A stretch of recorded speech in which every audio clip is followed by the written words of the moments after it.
Palitan nga natin to, parang masyado akong natataasan. Wait lang ha. Oh, di ba mas okay? Buksan natin. Wow. Wow. At ito na yung helmet. And ano to? Anti-fog ata to. So meron siya niyan. At meron ding free t-shirt. Saktong-sakto, size ko XL. Kalahin mo yun noong 2019. Medium lang ako. Ngayon 2023, XL na. Yan. Meron ding to, ano kaya to? Carbon fiber. So sticker, may sticker siya nakasama. Ayun o. Meron siyang parang booklet na manual. Hindi ko alam kung ano to. Ayun nga, owner's manual. Arfa 70 owner's manual. Ayan. Tignan nyo. Yan o. So astig, di ba? May paganyan-ganyan pa siya. So basically, yun lang. And syempre, ang star ng box, yung helmet. Tignan natin. Actually, nakita ko na to kanina. Pero syempre, papakita ko rin sa inyo. And I have to say, napaka-premium looking ng helmet. Hindi ako nag-e-exage or anything, pero grabe. Napaka-premium looking ng helmet, guys. Tignan nyo naman, oh. Ang gwapo. Sobrang gwapo. Tapos may Arfa sa likod. I know it stands for Arfa, di ba? Pero pwede mo na rin makonsider na razon. Kaya nga ako bumili ng Richa na riding jacket eh. Pero hindi siyang R. Ayan o. Arfa 70, carbon fiber, performance reinvented. And talagang napaka-premium niya. Tignan nyo naman o. Ang premium nung pagkakagawa, talagang hindi tinipid. Meron din siyang extra visor sa loob para kasi ito clear eh. So yung pag nasisilaw ka, pwede mo siya ibaba. Yan o. And magaan siya. Mas magaan siya dun sa isa kong helmet. Teka, papakita ko sa inyo. So ito nga pala yung isa kong helmet, yung Spider na carbon. Full face din siya, and I've been using this one for 1 year. 1 year ko na itong ginagamit. Binili to ng wife ko nung September. Last year, birthday gift niya sa akin. So, ito yung Spider Recon Plus. Carbon din siya. Yan, gwapo. Maganda rin siya, wala akong complaints. Pero, ang layo eh. Ang layo dito sa HJC. Tignan nyo naman oh. Oh, ito yung HJC, ito yung Spider. 'Di ba? Sa cosmetic pa lang, sa unang tingin mo pa lang, you can really tell the difference. 'Di ba? So wala akong problema dito, pero this is definitely an upgrade for me. Ayan o. And andito pala yung weight niya. Ayan. Ewan ko lang kung makikita. Try natin i-focus. Ayan. So, ang weight niya pala is, yung net niya, 1350 grams, bali 1.3 kilos. Tapos yung gross niya, 1358. So, wala halos pinagkaiba. Though, bibigat pa to dahil lalagyan pa natin to ng cardo na i-unbox natin ngayon dahil meron din tayong order na cardo. So, bago tayo lumipat sa susunod na product na binili ko sa Lazada, is, syempre, susukatin natin. And meron tayong bagong-bagong balaklava from Dry Plus. Binili ko nga pala to ha, hindi ako sponsored by any means. Binili ko po ito. And pati ito, sa Lazada ko lang din binili. Ayan. Yan. Tignan natin ha. Siyempre, tatanggalin na rin natin to. Ayan o. Yun. So, tapos tayong konti.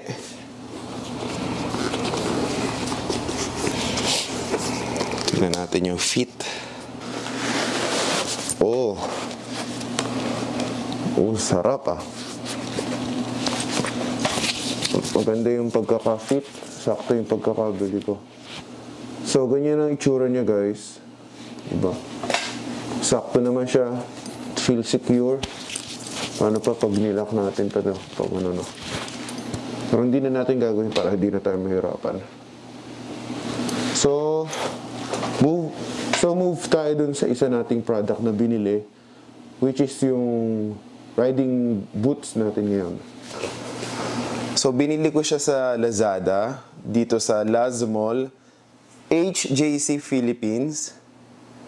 And binili ko yung Alpha 70 Carbon for 31,290 pesos. So, ayun yung price niya. 31,448 kasama yung shipping. So, buksan naman natin tong etong ating riding boots, ang Forma.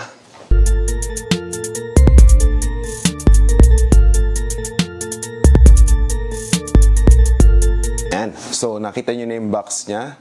Again, hindi po ako sponsored ng Forma boots. Sino ba naman ako para sponsor ng Forma?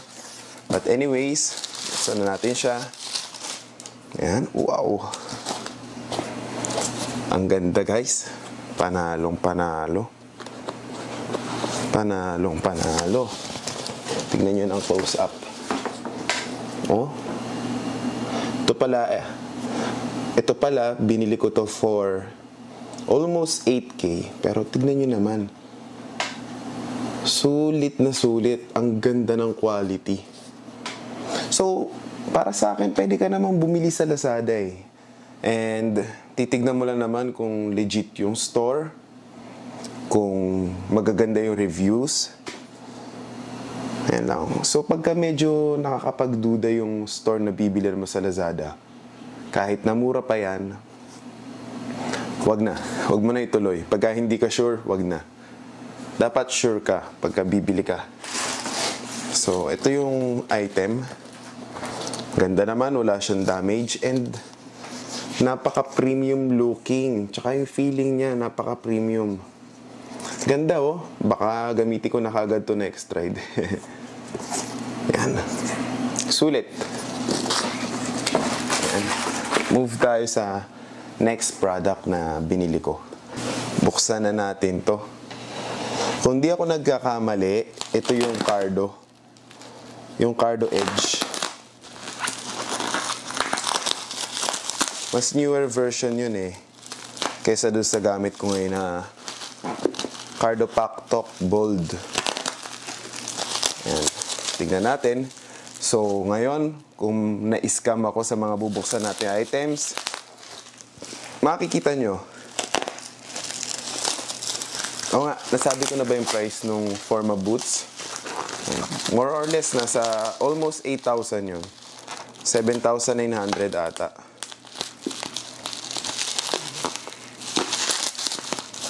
Ito. Yeah. Ganda naman yung packaging niya. Makapal-kapal yung bubble wrap. Yeah.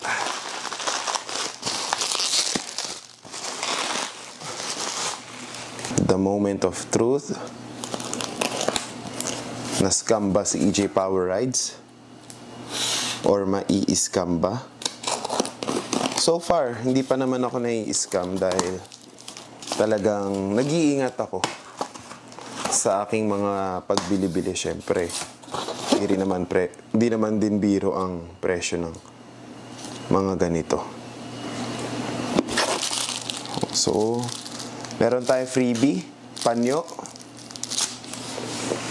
and warranty card, napaka-importante niyan. Sticker, Speed Depot. So doon ko nga pala binili to sa shop na Speed Depot. Sa Lazada rin, of course. I bought this for 15,000. Hindi to yung normal na Cardo Pack na black. Oh, bold din ata to. Pero black edition, so it's a plus.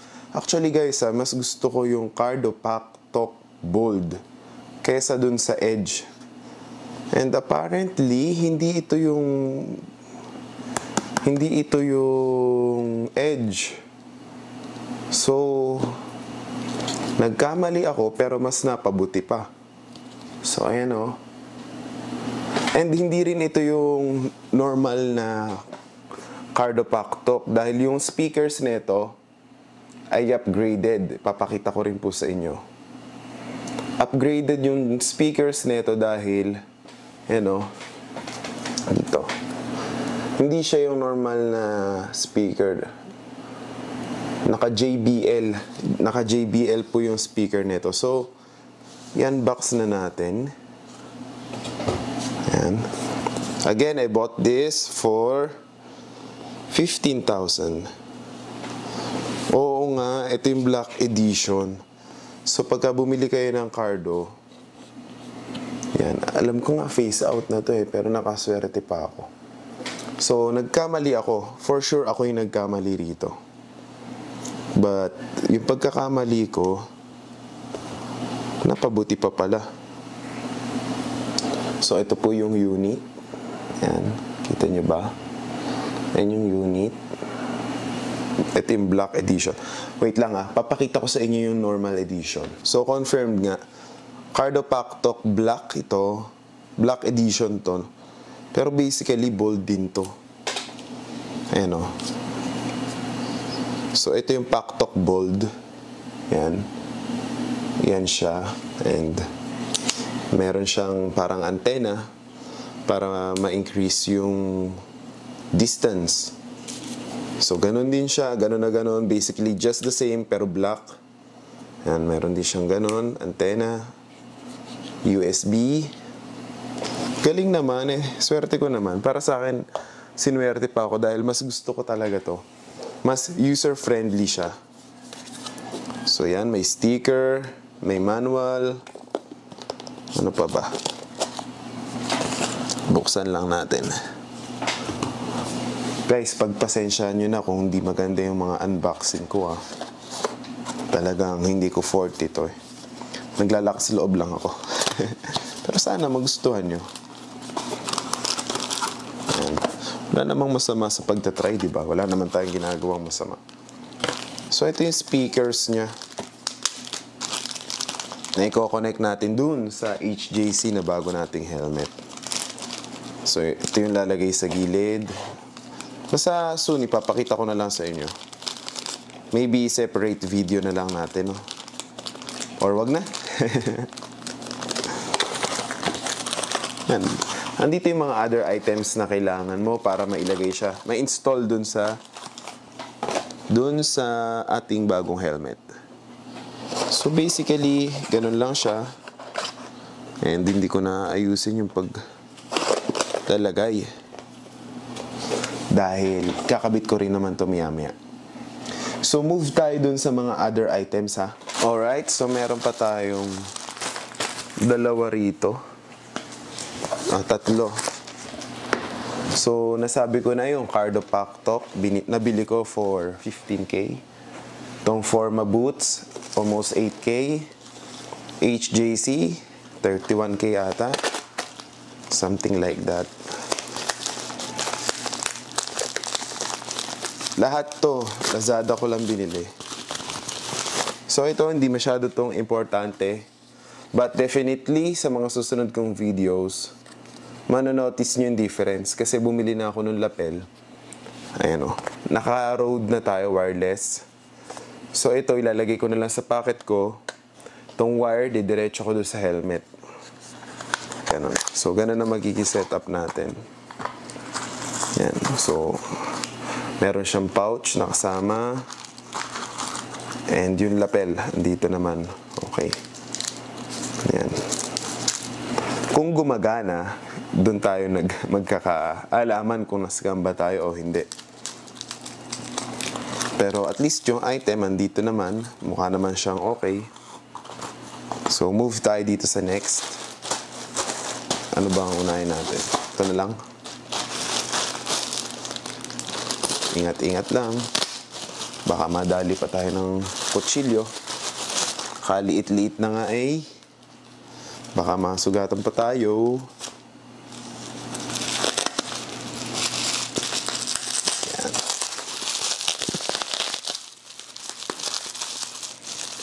Ano ba to? So, ganun din siya. Dalawa yung binili ko. Lapel din to. Ganun din siya. Bali, dalawa. Para may pang-backup tayo dahil mahirap na.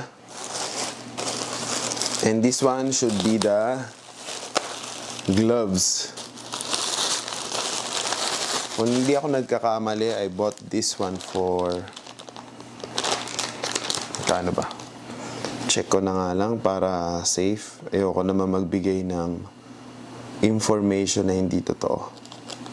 So, ito ay yung Motowolf Carbon Motorcycle Gloves with Smart Tip.